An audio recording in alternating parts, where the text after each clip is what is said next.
ఈ దినమున యేసుక్రీస్తు ప్రభువే శిలువపై రక్తమును కార్చి మనల్ని పరిశుద్ధపరిచి మనల్ని రక్త సంబంధులుగా చేశాడు కనుక ఇప్పుడు మరి తండ్రితో మనకేమైంది?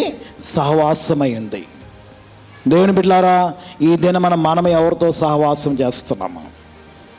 లోకముతో కాదు. రెండవదిగా కుమారుని సహవాసము. ఈ సహవాసం ఎందుకొరకు? సహవాసము ద్వారా ఏం రావాలి మనలోనికి? హానోకంట దేవునితో 300 సంవత్సరాలు సహవాసం చేశాడు. హానోకు యొక్క స్వరము దేవునిదే, హానోకు యొక్క రూపము దేవునిదే, హానోకు యొక్క నడవడిక దేవునిదే. అచ్చు దేవుని వలె కనపడుతున్నాడు. ఈ దినమున మనము కూడా క్రీస్తు సహవాసమును చేయవలసిన వారమై ఉన్నాము.